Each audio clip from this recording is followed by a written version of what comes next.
Quand mon frère a agressé une fille, mes parents ont exigé que je porte le chapeau, en disant qu'il avait une femme et des enfants, et pas moi. Alors, j'ai fait ça à la place, et maintenant, ils en souffrent. Écoutez, je ne suis pas du genre à déballer mes affaires de famille sur Internet. Je ne l'ai jamais été. Mais après ce qui s'est passé, j'ai besoin de sortir ça quelque part. Et peut-être que quelqu'un a besoin d'entendre que rester ferme sur ses positions est la seule option, quand les gens pensent que vous êtes remplaçable. Moi, homme de 34 ans, je travaille comme ingénieur industriel, pour une entreprise de fabrication. J'y suis depuis 9 ans. J'ai gravi les échelons, passant d'un poste de débutant à celui d'ingénieur principal. Un bon salaire, de bons avantages, une belle vie. Mon frère jumeau, Zachary, a aussi 34 ans. Il a la vie parfaite sur le papier. Une femme, Gillian, et 3 enfants âgés de 12, 9 et 6 ans. Une maison en banlieue, avec un garage pour 2 voitures, et un Golden Retriever. Nous sommes de vrais jumeaux. Les inconnus nous confondent constamment, mais côté personnalité, nous ne pourrions pas être plus différents. Zachary est le charmant de la famille. Il l'a toujours été. L'âme de toutes les soirées. Il a toujours une blague prête, et une personnalité magnétique qui attire les gens. Moi, je suis le jumeau discret. Stable, fiable, qui garde la tête baissée, et qui fait le travail. Pendant ce temps, j'ai un appartement en centre-ville, que j'ai acheté moi-même il y a 3 ans. Pas de femme, pas d'enfants, pas d'animaux de compagnie. Juste moi, mon travail, et un groupe d'amis solides. Mes parents n'ont jamais caché leur déception, face à mon statut de célibataire. À chaque réunion de famille, c'était les mêmes questions. Quand vas-tu te poser? Tu ne veux pas d'enfants? Zachary a une si belle famille. Tu ne veux pas ça, toi aussi? Je haussais simplement les épaules. J'étais heureux de ma vie. Mais pour mes parents, Zachary était l'enfant chéri qui avait tout fait correctement, et j'étais celui qui n'arrivait pas à mettre de l'ordre dans sa vie, malgré une carrière solide et une indépendance financière. Zachary était félicité pour être sociable et charmant. Moi, j'avais droit à des leçons de morale, parce que j'étais trop sérieux. Ce contexte est important, car quand tout a dérapé, ils avaient déjà décidé quel jumeau valait la peine d'être protégé. Tout ce gâchis a commencé un mardi, un jour normal.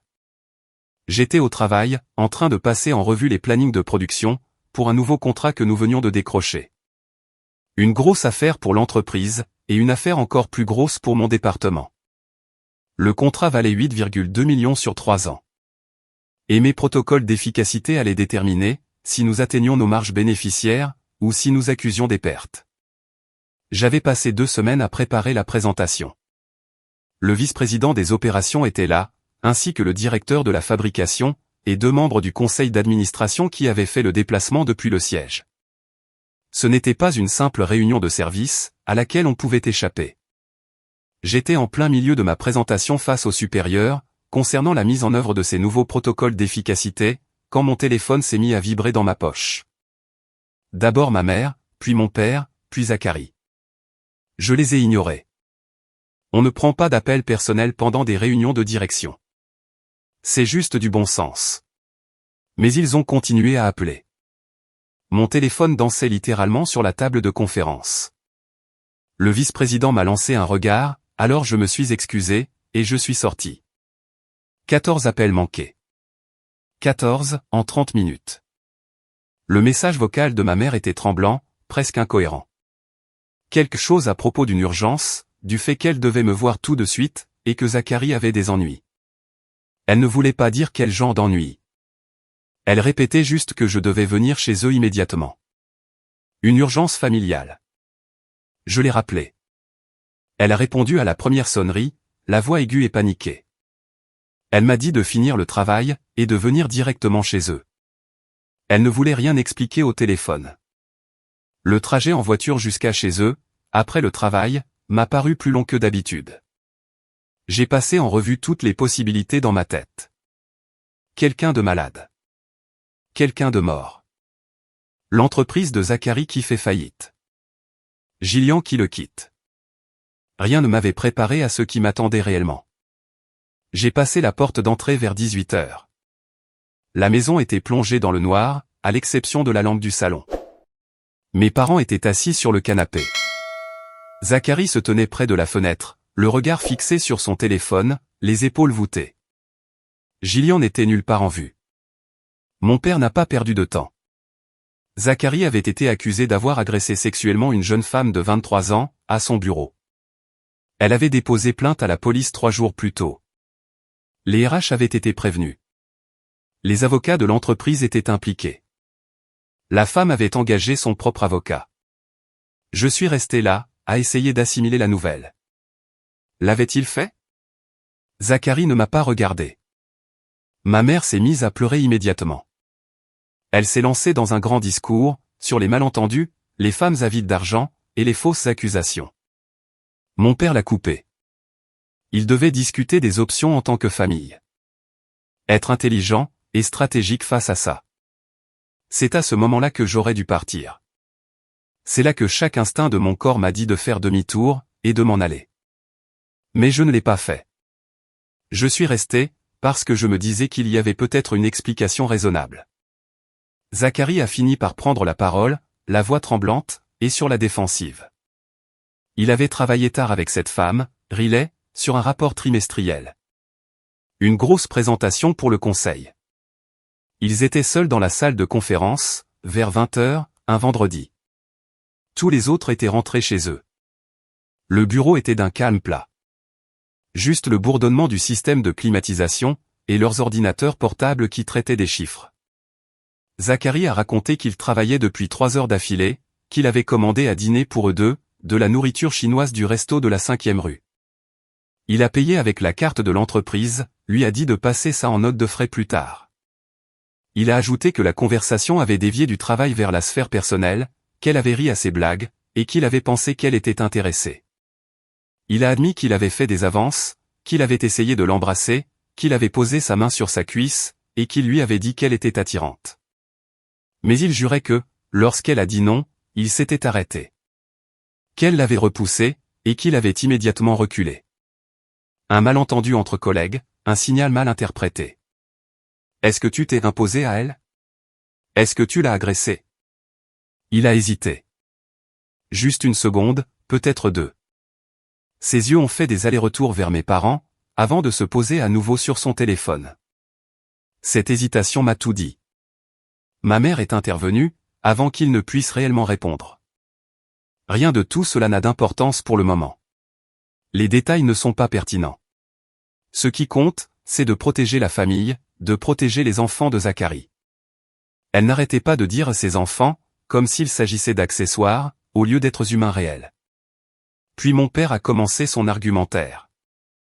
Il s'est penché en avant, les mains jointes, la voix posée et raisonnable, comme s'il proposait un accord commercial. Nous devons réfléchir à cela de manière stratégique. Zacharie a 3 enfants qui dépendent de lui. Gillian ne travaille pas. Ils ont une hypothèque, et les frais de scolarité. Si Zacharie va en prison, toute cette famille s'effondre. Ma mère hochait la tête en signe d'approbation. Nous avons juste besoin d'aider à créer un doute. Rendre les choses moins évidentes. C'est tout. Je suis resté assis là, essayant de comprendre où tout cela menait. Qu'est-ce que vous me demandez de faire exactement? Mon père a échangé un regard avec ma mère, puis s'est tourné vers moi. Nous te demandons d'aider ton frère. De dire que tu étais là ce soir-là. Que tu as vu ce qui s'est passé. Que peut-être, les choses n'étaient pas aussi claires que ce que cette femme prétend. Les mots sont restés suspendus en l'air. Je les ai laissés planer pendant 1 minute. Vous voulez que je mente à la police? Nous voulons que tu fournisses un contexte, a dit ma mère rapidement. Aider à montrer que Zacharie n'est pas un prédateur, que c'était un malentendu qui a pris des proportions démesurées. L'expression de mon père s'est durcie. Très bien. Si ça ne suffit pas, alors tu prends sa place. Tu y vas, et tu leur dis que c'était toi, a continué mon père. Tu n'as pas les mêmes responsabilités que Zacharie. Il a une femme et des enfants. Toi non. Ton travail n'est qu'un travail. S'il arrive le pire et qu'il y a des conséquences, tu peux t'en remettre. Zacharie ne le peut pas. Ses enfants ne le peuvent pas. Je me suis levé. Je n'étais pas là ce soir-là. Je ne vais pas mentir à la police au sujet d'une agression sexuelle. La voix de ma mère est montée dans les aigus. Nous ne te demandons pas de mentir. Juste d'aider à créer un doute raisonnable, pour montrer que Zachary n'est pas la personne que cette femme décrit. En disant que j'étais à un endroit où je n'étais pas. C'est mentir. L'expression de mon père s'est légèrement durcie. Nous te demandons de penser à ce qui est le mieux pour cette famille, pour ces 3 enfants qui ont besoin de leur père. Alors Zachary aurait dû y penser, avant d'agresser quelqu'un. La pièce est devenue glaciale. Ma mère s'est arrêtée de pleurer. La mâchoire de mon père s'est crispée. Zachary a fini par lever les yeux de son téléphone. Ce n'était pas comme ça. Je n'ai agressé personne. C'est un malentendu, et tu agis comme si j'étais une sorte de monstre. Est-ce que tu l'as touché sans sa permission? J'ai mal interprété les signaux. Ce n'est pas un crime. En fait, si, c'en est un. Et maintenant, vous voulez que je vous aide à vous en tirer en toute impunité? Mon père s'est levé. La voix toujours contrôlée, mais avec un ton tranchant maintenant. La famille protège la famille. Nous essayons de protéger cette famille.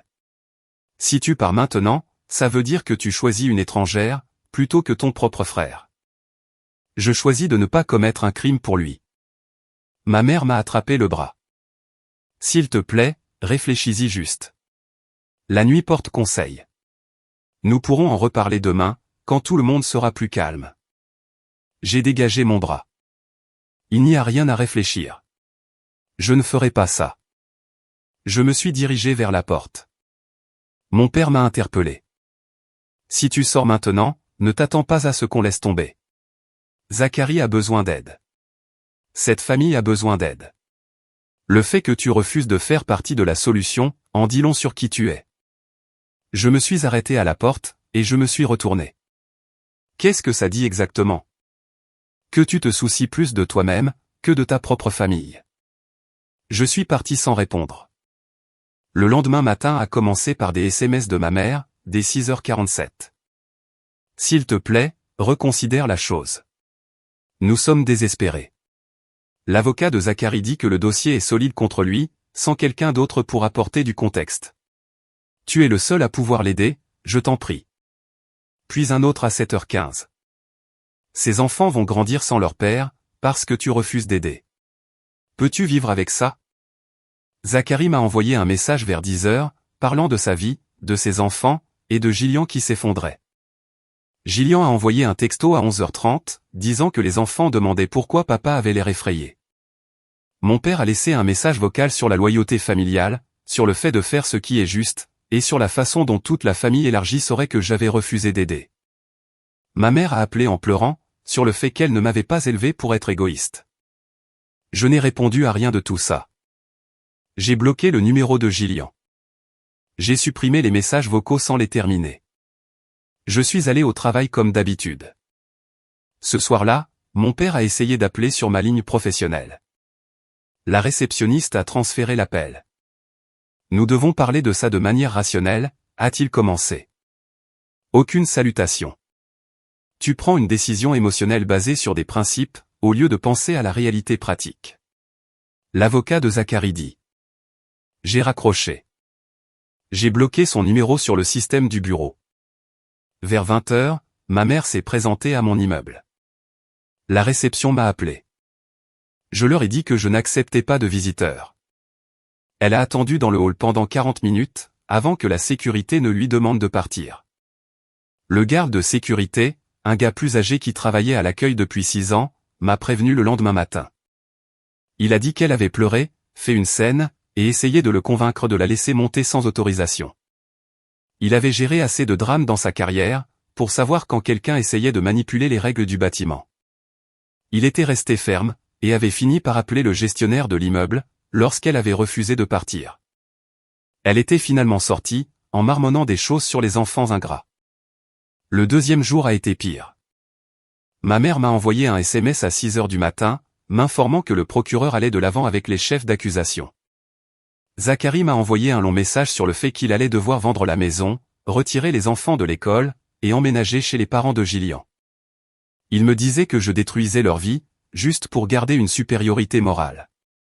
J'ai tout ignoré. Mon père a appelé mon superviseur cet après-midi-là, après avoir trouvé son numéro sur LinkedIn. Mon patron m'a convoqué dans son bureau vers 15 heures, l'air confus. Ton père a appelé. Il a dit qu'il y avait une urgence familiale, et qu'il s'inquiétait pour ton état mental. Il a demandé si tu avais eu un comportement inhabituel ces derniers temps. J'ai senti ma mâchoire se crisper. Il n'y a pas d'urgence.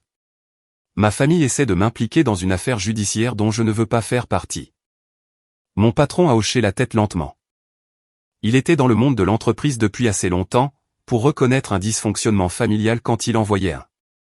Il m'a dit de prendre le temps dont j'avais besoin, mais a aussi clairement indiqué que les drames personnels devaient rester en dehors des locaux de l'entreprise. C'était de bonne guerre. Ce soir-là, 2 policiers se sont présentés. Une visite de contrôle pour s'assurer que j'allais bien. Ma mère avait appelé pour dire qu'elle craignait que je ne me fasse du mal, et que je me comportais de manière erratique. Les officiers étaient professionnels, et m'ont demandé si j'allais bien.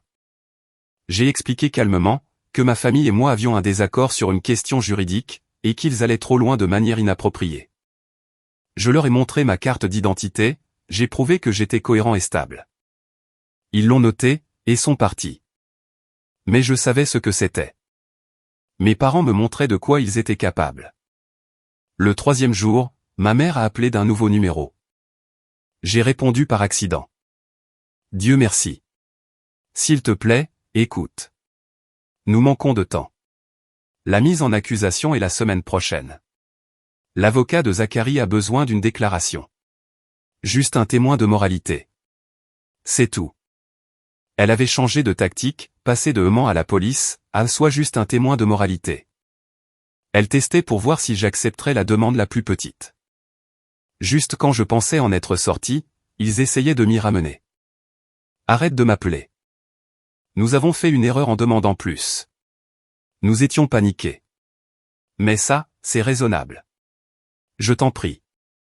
J'ai raccroché, et j'ai bloqué le numéro. Ensuite, j'ai appelé un avocat de la défense pénale, que j'avais trouvé la nuit précédente. L'avocat m'a rappelé dans les 2 heures. Nous nous sommes rencontrés ce soir-là, à son bureau en centre-ville. J'ai tout déballé.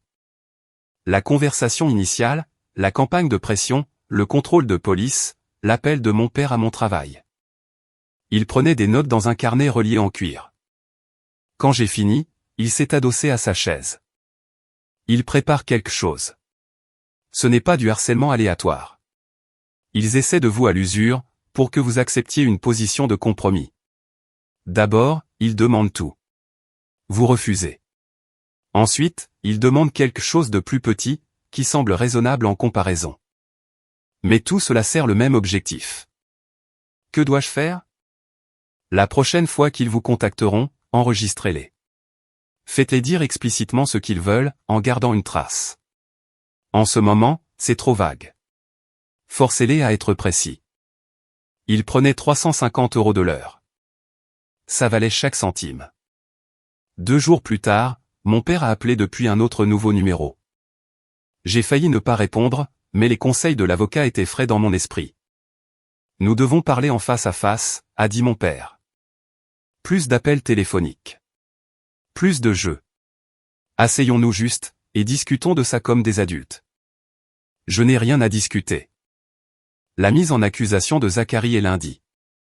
L'avocat doit finaliser sa stratégie de défense. Le fait que tu ne viennes pas, et que tu refuses même de nous écouter, n'aide personne. Une seule réunion. C'est tout ce que je demande. J'ai repensé au conseil de mon avocat. Obtenir des preuves enregistrées. Très bien. Quand? Demain. 18 h à la maison. Je me suis présenté à 17h58, avec mon téléphone dans la poche de ma veste. L'application d'enregistrement vocal était déjà en marche. J'avais d'abord vérifié la loi. Le consentement d'une seule partie est suffisant dans mon état, c'est tout à fait légal, et il ne le saurait jamais.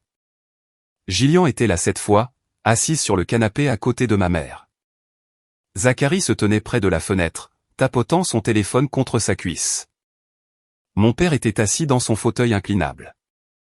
Il y avait des papiers sur la table basse, tout un dossier. Mon père a commencé immédiatement.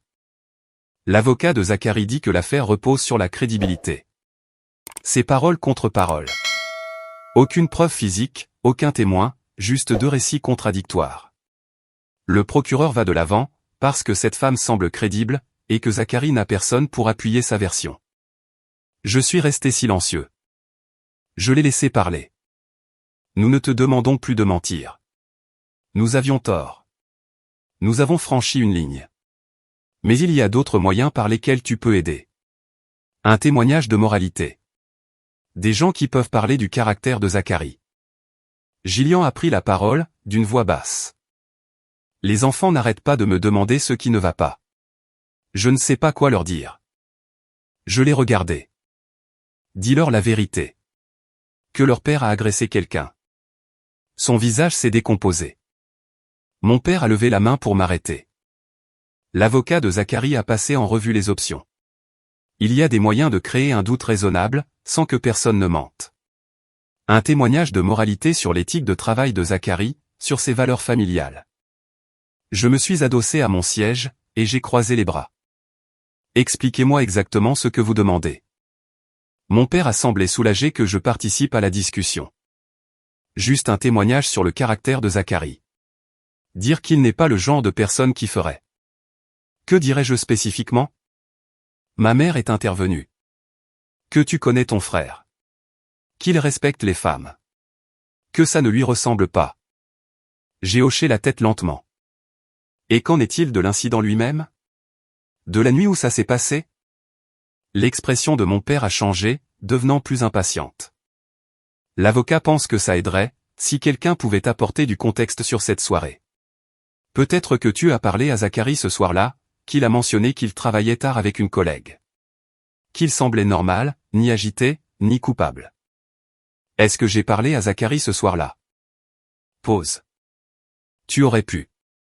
Mais tu ne l'as pas fait. La voix de ma mère est devenue plus aiguë. Mais tu pourrais témoigner que tu l'as fait. Qui le saurait? Ce n'est qu'un appel téléphonique. On y était. On se rapprochait du but. J'ai tendu la main vers le dossier sur la table basse. Mon père ne m'a pas arrêté cette fois. À l'intérieur, se trouvaient des projets de déclaration. Un modèle de déclaration de témoin, avec mon nom en haut, des espaces vides pour les dates et les détails, et une ligne de signature en bas. Mais le récit lui-même était du pur Zachary. Cela décrivait la disposition de son bureau, sa relation de travail avec Riley, sa version de ce qui s'était passé cette nuit-là, le tout écrit à la première personne. Qu'est-ce que c'est que ça? La voix de ma mère n'était qu'un murmure. Juste des options. Différentes façons dont tu pourrais aider. Je l'ai lu en entier. C'est écrit comme si j'étais lui. Comment pourrais-je savoir tout ça? Mon père s'est penché en avant. Tu es son jumeau identique. Tu es allé à son bureau. La déclaration formalise simplement ce que tu pourrais naturellement observer. Sauf que je n'étais pas là ce soir-là. Cela apporte un doute raisonnable, a dit mon père prudemment. Cela amène le jury à penser que les choses n'étaient peut-être pas aussi tranchées, que ce que prétend cette femme. J'ai reposé le papier. Vous voulez que je signe une déclaration, décrivant des événements auxquels je n'ai pas assisté, pour faire croire que j'ai une connaissance directe de ce qui s'est passé? La mâchoire de mon père s'est crispée. Nous voulons que tu aides ton frère, en disant à la police que tu étais, à son bureau ce soir-là. Ma mère m'a attrapé la main à travers la table. Je t'en prie. Nous n'avons plus d'option. L'avocat dit que sans quelqu'un pour confirmer la version de Zachary, le jury prendra le parti de cette femme. Nous avons juste besoin que tu dises que tu étais là, que tu les as vus ensemble, et que ça avait l'air consenti. Je n'ai rien dit. J'ai juste regardé l'écran de mon téléphone, et regardé le chronomètre tourner. 38 minutes, 39. Mon père s'est levé. Tu es son jumeau. Tu es le seul à pouvoir faire ça. Signe la déclaration. Dis à l'avocat que tu étais devant l'immeuble de bureau ce soir-là. Que tu as vu Zachary et Riley ensemble sur le parking, ou à travers une fenêtre. Qu'ils avaient l'air amicaux. C'est tout ce dont nous avons besoin. Zachary a fini par arrêter de tapoter son téléphone, et m'a regardé directement. Je n'ai agressé personne. Et si tu avais été là, si tu nous avais vus, tu le saurais. Donc, En réalité, tu ne ferais que confirmer la vérité. Sauf que je n'étais pas là. Donc, je mentirais. La voix de mon père s'est durcie. Nous te demandons de signer une déclaration, stipulant que tu étais à l'immeuble de bureau de Zachary, la nuit de l'incident. Que tu l'as observé lui et Riley ensemble, et que leur interaction semblait consensuelle. C'est ce que nous attendons de toi. Je me suis levé. Je ne signerai rien. Je ne mentirai pas à la police. Je ne commettrai pas de parjure pour Zachary. Ma mère m'a attrapé le bras, plus fort cette fois. Ses ongles s'y enfonçaient. Alors tu choisis de détruire cette famille. Les enfants de Zachary grandiront sans père, parce que tu refuses d'aider. J'ai dégagé mon bras. Les enfants de Zachary grandiront sans père, parce qu'il a agressé quelqu'un. Mon père s'est approché. Si tu passes cette porte, tu ne seras plus jamais le bienvenu ici. Je me suis dirigé vers la sortie. Je me suis arrêté à la porte. Vous devriez savoir, concernant ce dossier que vous avez préparé, avec la fausse déclaration portant mon nom. Si quoi que ce soit avec ma signature apparaît quelque part, je porte plainte pour fraude et falsification. La voix de ma mère s'est brisée. Nous te rendrons la vie misérable. Vous avez déjà essayé. Puis, je suis parti. L'enregistrement était sauvegardé sur le cloud, avant même que je n'arrive à ma voiture. Chaque mot, chaque demande, chaque aveu où il voulait que je mente à la police concernant ma présence sur la scène d'un crime. Tout était documenté. J'ai conduit directement chez moi, et j'ai allumé mon ordinateur. J'ai créé un dossier intitulé « Preuve affaire Zachary ». J'ai commencé une feuille de calcul avec des colonnes pour la date, l'heure, l'appelant, la durée, et le contenu. Chaque appel consigné avec précision. Chaque SMS capturé en écran, avec les métadonnées visibles. L'enregistrement de la réunion de ce soir, sauvegardé à 4 endroits différents. 2 services cloud, un disque dur externe, et une clé USB cryptée dans le tiroir de mon bureau. J'avais appris il y a des années, dans mon travail d'ingénieur, que la redondance prévient les catastrophes. Le même principe s'appliquait ici. Ensuite, j'ai appelé mon avocat. J'ai laissé un message expliquant ce qui s'était passé, et je lui ai envoyé le fichier audio. Il m'a rappelé dans les 30 minutes. Cet enregistrement vaut de l'or. Votre père vous a explicitement demandé de signer une fausse déclaration. Votre mère a admis qu'ils avaient préparé des documents sans votre consentement. C'est un complot en vue d'entraver le cours de la justice. Je rédige une lettre de mise en demeure dès ce soir. Au cours des 5 jours suivants, ils ont appelé 32 fois. Je n'ai pas répondu une seule fois. Chaque appel, chaque message vocal, chaque texto, est allé directement à mon avocat. Il a tout compilé dans un dossier juridique. Mon avocat a envoyé des lettres formelles de mise en demeure à mes parents, à Zachary et à Gillian. Cessez toute communication immédiatement, ou nous engageons des poursuites pour harcèlement. Ils ne se sont pas arrêtés. 3 semaines après que j'ai refusé de porter le chapeau, mon avocat m'a appelé au travail. Ils essaient de le faire quand même. L'avocat de Zachary a commencé à avancer l'argument d'une erreur sur la personne, dans ses dossiers. Ils affirment que Riley vous a confondus tous les deux. Qu'elle pense que c'était Zachary, mais qu'en fait, c'était vous. J'ai eu un coup de froid. Ils me piègent sans mon consentement. Oui. Et ça empire. Le détective en charge de l'affaire de Riley veut vous parler. Je lui ai dit que nous allions coopérer pleinement, mais seulement en ma présence, et avec tout consigné officiellement. La rencontre a eu lieu 2 jours plus tard. Le détective, la quarantaine bien entamée, avait l'air fatigué. Il avait le dossier de défense de Zachary sur la table. L'avocat de votre frère plaide l'erreur sur la personne. Pouvez-vous vérifier où vous étiez ce soir-là? J'ai sorti mon téléphone, et j'ai ouvert mon historique de localisation. J'étais chez moi. Mon téléphone était connecté au Wi-Fi de ma maison de 18h à 23h.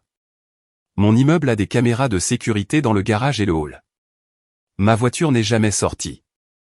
Je peux fournir les registres de mon badge professionnel, montrant que j'ai quitté le bureau à 17h30 ce jour-là. Le détective a pris des notes. L'avocat de votre frère a suggéré que vous auriez pu emprunter une voiture. Je ne l'ai pas fait. J'étais seul à la maison. J'en ai la preuve. J'ai tout transféré au détective. les données de localisation de mon téléphone, les formulaires de demande pour les images de sécurité de mon immeuble, mes registres d'accès au travail. Tout. Mon avocat s'est penché en avant. La famille de mon client a tenté de le contraindre à faire de faux aveux. Nous avons des conversations enregistrées documentant cette tentative. Nous avons des SMS. Nous avons des horodatages. Le document qu'ils ont soumis avec le nom de mon client a été fabriqué à son insu, et sans son consentement. S'ils continuent à impliquer le nom de mon client dans leur stratégie de défense, nous engagerons des poursuites pénales pour complot en vue d'entraver la justice. Diffamation et subornation de témoins. Le détective a regardé à nouveau le dossier de la défense, puis m'a regardé. Vous n'êtes pas un suspect. L'avocat de votre frère essaie de créer des récits alternatifs, parce que son dossier est en train de s'effondrer. L'angle de l'erreur sur la personne est un acte de désespoir. Ils savent que ça ne tiendra pas, mais ils essaient de semer la confusion, pour de potentiels jurés. J'ai hoché la tête. Que se passe-t-il maintenant? Nous poursuivons l'affaire contre votre frère. Sa déclaration va à la poubelle. S'il réessaie ça, nous ajouterons des chefs d'accusation pour entrave à la justice. C'était en décembre. L'affaire n'irait pas au procès avant 13 mois. J'ai appelé mon avocat le lendemain du jour où le détective m'a innocenté. Je lui ai dit que j'avais des informations qui pourraient aider le dossier de Riley. Des preuves concernant le comportement passé de Zachary. La piste financière montrant que mes parents avaient déjà protégé Zachary par le passé. Ne la contactez pas directement, a immédiatement déclaré mon avocat. On entre sur le terrain de la subornation de témoins, même avec de bonnes intentions. L'avocat de Zachary s'en servirait contre vous deux. Laissez-moi contacter son avocat. Décision intelligente. Mon avocat a contacté l'avocat de Riley le lendemain. Il a expliqué ce que nous avions. Les enregistrements de ma famille me demandant de faire un faux témoignage. La documentation de la campagne de pression. La preuve qu'ils avaient préparé des déclarations frauduleuses. Des informations sur des incidents passés. Son avocat a rappelé dans les heures qui ont suivi. Il a dit que Riley voulait me rencontrer, mais en suivant les voies officielles. Mon avocat a organisé ça pour la semaine suivante. Nous nous sommes rencontrés dans le bureau de mon avocat. L'avocate de Riley était là. Mon avocat était là. Tout était documenté, et dans les règles. Riley était plus jeune que ce à quoi je m'attendais. Comptable junior, probablement fraîchement sortie de l'université quand elle a commencé dans l'entreprise de Zachary. Elle avait ce regard qu'ont les gens, quand ils se battent contre quelque chose de plus grand qu'eux, et qu'ils sont à bout de force. Son avocate a fait l'essentiel de la conversation au début. Elle a expliqué que la famille de Zachary avait harcelé Riley. Appel téléphonique à son lieu de travail, offre de règlement à l'amiable avec accord de confidentialité, NDA, menace de la traîner en justice. Mon avocat a fait glisser les documents sur la table. Les enregistrements, les fausses déclarations avec mon nom, la chronologie du harcèlement. Cela montre un modèle. La famille se coordonne pour entraver le cours de la justice. Le procureur a besoin de ça. L'avocate de Riley a tout examiné et a pris des notes. Puis Riley a pris la parole pour la première fois. Ils m'ont offert 75 000 € pour disparaître. Ils ont dit que si je refusais, ils détruiraient ma carrière. Sa voix était faible mais assurée. Quelqu'un a appelé mon patron pour poser des questions sur mes évaluations de performance, comme s'il montait un dossier sur moi. Je me suis penché en avant. Ils ont essayé la même approche avec moi. Quand j'ai refusé, ils ont fabriqué des preuves avec mon nom dessus. Ses yeux se sont remplis de larmes. Vous feriez vraiment ça contre votre propre famille? Ils ont cessé d'être ma famille, le jour où ils m'ont demandé de devenir un criminel, pour protéger un prédateur. Mon avocat a tout transféré au procureur cet après-midi-là.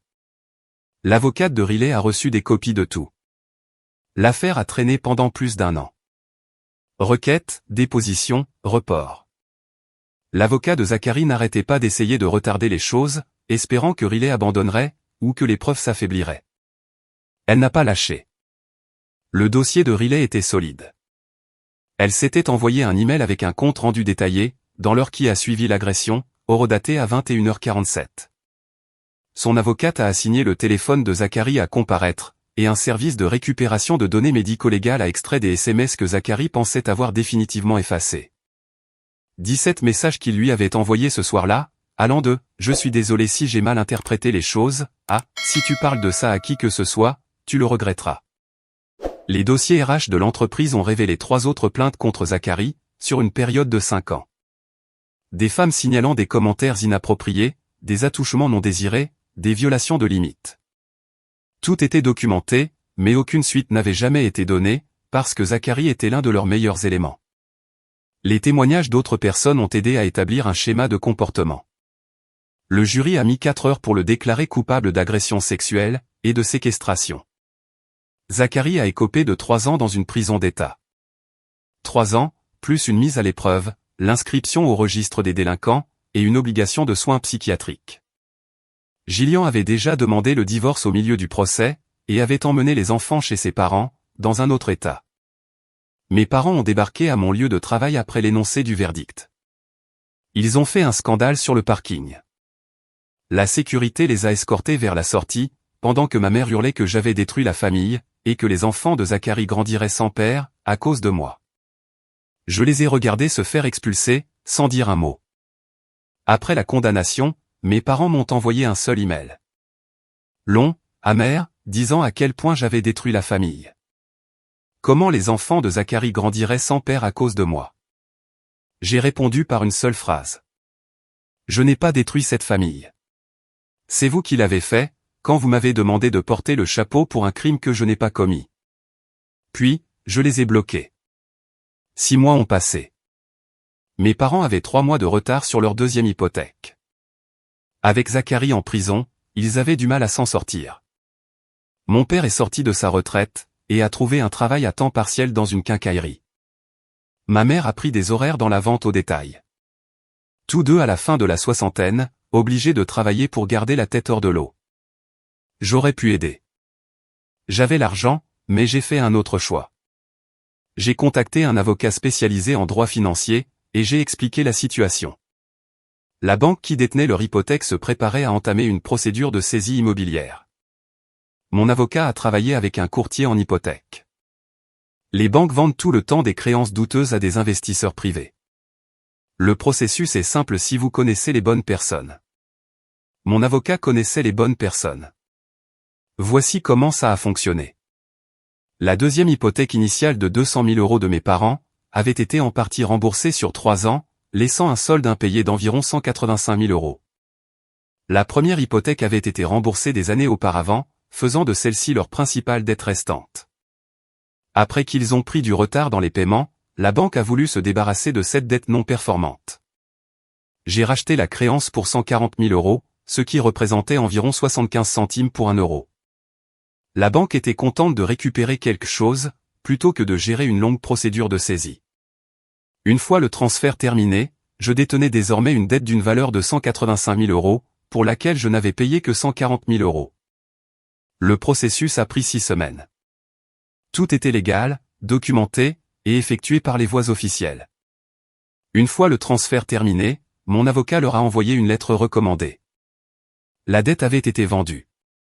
Il devait désormais effectuer les paiements à une entité différente. Soit il payait à temps chaque mois, soit une procédure de saisie serait lancée. La lettre ne mentionnait pas mon nom, pas une seule fois. Juste un jargon commercial standard, des numéros de compte, et des instructions de paiement. Mon père a compris en moins d'1 heure. Il a appelé. Je n'ai pas répondu. Je l'ai envoyé directement sur la messagerie vocale. Son message était prévisible. Il hurlait sur le fait que je les achevais, alors qu'ils étaient déjà à terre. Comment pouvais-je faire ça? Quel genre de personne étais-je devenu? Il m'a traité de vindicatif, cruel, sans cœur.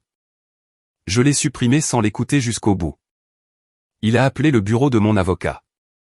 Mon avocat l'a informé qu'il s'agissait d'une transaction financière standard. S'ils avaient des inquiétudes quant à leur capacité à effectuer les paiements, ils devaient contacter directement le gestionnaire du prêt hypothécaire. Tout contact supplémentaire avec moi entraînerait des poursuites pour harcèlement. Ma mère a essayé les lettres. Des pages pleines de larmes, écrites à la main, sur le fait qu'elle ne comprenait pas comment je pouvais être si cruel. Qu'elle m'avait mieux élevé que ça. Que la famille était censée se pardonner. Elle a envoyé des cartes avec des photos des enfants de Zacharie, accompagnées de petits mots expliquant à quel point leur père leur manquait. J'ai tout renvoyé sans ouvrir. Ils ont continué à faire les paiements. De justesse, mais ils y parvenaient. Chaque mois, réglé comme une horloge, le paiement tombait sur le compte. Je n'en ai jamais accusé réception. Je regardais juste l'argent rentrer. Je les regardais gratter les fonds de tiroir, pour rassembler assez d'argent et éviter le défaut de paiement. Mon père travaillant 40 heures par semaine à la quincaillerie. Ma mère faisant des gardes le week-end dans un magasin discount. 2 personnes de presque 70 ans, qui s'épuisent dans le commerce de détail, parce que leur enfant chéri n'avait pas pu garder ses mains pour lui. Et ils avaient parié tout leur avenir, sur le fait qu'ils resteraient en liberté. 10 mois après la condamnation de Zacharie, ils avaient pris encore plus de retard, malgré leurs efforts. Les pénalités de retard s'étaient accumulées, portant le solde total à 187 000 €. La procédure de saisie était enclenchée. La date des enchères avait été fixée au 15 décembre, dans moins de 30 jours. Mon avocat a reçu un appel du leur. Ils voulaient se rencontrer, pour discuter d'options de résolution. Non, ai-je dit. Ils demandent une réunion pour négocier. Vous n'êtes pas obligé d'accepter, mais légalement, ils ont le droit d'essayer. Très bien. Dans votre bureau.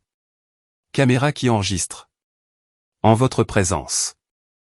La réunion a été programmée pour le mardi suivant, à 14 heures. Ils se sont présentés 15 minutes en avance. La réceptionniste de mon avocat m'a prévenu par texto. Je les ai fait attendre jusqu'à 14h05. Quand je suis entré dans la salle de conférence, mes parents étaient assis de l'autre côté de la table. Mon père avait l'air plus petit que dans mes souvenirs. Les mains de ma mère tremblaient. Leur avocat était jeune, probablement fraîchement sorti de l'école de droit. Un costume bon marché qui ne lui allait pas vraiment. Une énergie nerveuse émanait de lui par vagues. Je me suis assis, je ne les ai pas salués, je n'ai pas établi de contact visuel. J'ai juste ouvert mon ordinateur portable, et j'ai affiché le compte hypothécaire. Leur avocat a commencé. Nous sommes ici pour discuter d'une solution potentielle, concernant la dette hypothécaire. Mes clients demandent une modification des conditions de paiement, en raison de difficultés financières. Mon avocat a fait glisser un dossier sur la table. Le compte est en souffrance de manière significative. Le solde actuel, avec les frais de retard accumulés, est de 187 000 €. La vente aux enchères est le 15 décembre, soit dans 26 jours. Mon père s'est raclé la gorge. Nous avons juste besoin de plus de temps. D'un plan de paiement que nous pouvons gérer. Je l'ai regardé pour la première fois. Vous avez eu du temps. La voix de ma mère s'est brisée. Nous faisons de notre mieux. Nous avons juste besoin d'un peu de flexibilité. Je n'ai pas répondu. Leur avocat a réessayé. Peut-être un plan de paiement réduit. Mes clients sont prêts à s'engager sur des paiements réguliers, si les conditions sont ajustées. Mon avocat m'a regardé. J'ai secoué la tête une fois. Mon client n'est pas intéressé par une modification des conditions. Si la totalité du solde en souffrance est payée d'ici le 10 décembre, la saisie est annulée. Sinon, la vente aux enchères aura lieu. Le visage de mon père s'est durci. C'est à cause de Zacharie. Tu nous punis d'avoir essayé de protéger notre fils. Je me suis penché en avant. Vous êtes saisi parce que vous n'avez pas remboursé votre hypothèque. C'est comme ça que fonctionnent les hypothèques. Le sang-froid de mon père a craqué. Tu fais ça parce que tu es seul. Parce que tu n'as rien. Alors, tu veux que tout le monde n'ait rien non plus? J'ai fermé mon ordinateur portable, et j'ai regardé mon avocat. Avons-nous terminé? Ma mère a commencé à pleurer. De vraies larmes cette fois. Je t'en prie. Nous sommes désolés pour tout. Nous avons fait des erreurs. Nous étions effrayés et désespérés. Mais nous sommes tes parents. Cette maison est tout ce qu'il nous reste. Avons-nous terminé, ai-je répété. Attendez, a dit leur avocat. Mes clients ont préparé une lettre d'excuse. Ils sont prêts à la signer, à la faire notarier, en admettant qu'ils avaient tort. Non. Ma mère a tendu les mains à travers la table. J'ai reculé les miennes. Mon père a tenté une dernière approche, la voix atone. Zacharie sort dans environ 2 ans. Une fois qu'il travaillera à nouveau, nous pourrons te rembourser. Un plan de paiement structuré, le montant que tu voudras. Je me suis levé. La saisie est maintenue. Vous avez jusqu'au 10 décembre pour payer 187 000 €. Sinon, vous êtes dehors. La voix de ma mère s'est brisée. Nous n'avons nulle part d'autre où aller. Nous allons tout perdre. Je me suis arrêté, je me suis retourné, et je l'ai regardé droit dans les yeux. Il a des personnes à charge. Vous n'en avez pas. Vous vous souvenez. Puis je suis parti. Le 10 décembre est arrivé, et c'est terminé. Aucun paiement. Le 15 décembre, la maison a été vendue aux enchères. Vendue pour 165 000 €. Mon investissement de 140 000 € a été entièrement récupéré. Mes parents ont eu 60 jours pour quitter les lieux. Ils ont emménagé dans un appartement d'une chambre en location, à l'autre bout de la ville. Tous deux ont continué à travailler dans la vente au détail. Zacharie m'a écrit des lettres depuis la prison. De longues lettres pour s'excuser, parler de ses erreurs, et dire qu'il essayait de s'améliorer. Je les ai jetées sans les lire. Je les ai regardées passer à la déchiqueteuse au travail. Gillian m'a contacté par l'intermédiaire d'un ami commun quelques mois plus tard. Elle voulait s'excuser de m'avoir supplié de porter le chapeau. Elle avait été terrifiée et désespérée. Je n'ai pas répondu. Les enfants allaient bien, d'après ce que j'avais entendu. Gillian avait trouvé un emploi dans sa ville natale, et s'était installé chez ses parents. Les enfants allaient à l'école publique et voyaient des psychologues. Elle avait commencé à sortir avec quelqu'un d'autre. Elle allait de l'avant. Mes parents sont devenus des parias. Tout le monde savait ce que Zacharie avait fait. Tout le monde savait qu'ils avaient essayé de le couvrir. Leurs amis ont cessé d'appeler. Leurs voisins les évitaient. Fini les réceptions à l'église ou les événements mondains. J'ai vu ma mère à l'épicerie plusieurs mois plus tard. Elle avait l'air épuisée. Fatiguée d'une manière qui n'était pas seulement physique. Elle s'est figée quand elle m'a vu. Elle est juste restée là, à me fixer. J'ai hoché la tête une fois, et je suis passé devant elle, comme si elle était une étrangère. Elle ne m'a pas suivi. Zacharie sort dans environ 2 ans. J'ai déjà décidé de ce qui se passera s'il me contacte. Rien. Aucune réponse, aucune reconnaissance, aucune conversation. Récemment, son avocat a appelé. Il a dit que Zacharie voulait me rencontrer quand il sortirait, pour en discuter, et reconstruire notre relation. Il a apparemment trouvé la religion en prison. Il voulait faire amende honorable. J'ai dit à l'avocat que Zacharie pouvait faire ce qu'il voulait de sa vie, mais que ça ne m'impliquerait pas. Ce n'était pas une question de courage. C'était une question de respect de soi. Zacharie continue de purger sa peine. Mes parents continuent de travailler dans le commerce de détail. Gillian continue de construire sa nouvelle vie, et moi, je continue d'avancer. Si vous avez apprécié cette vidéo, n'hésitez pas à cliquer sur le bouton s'abonner. Ça aide vraiment la chaîne, et ça nous permet de vous proposer plus de super histoires.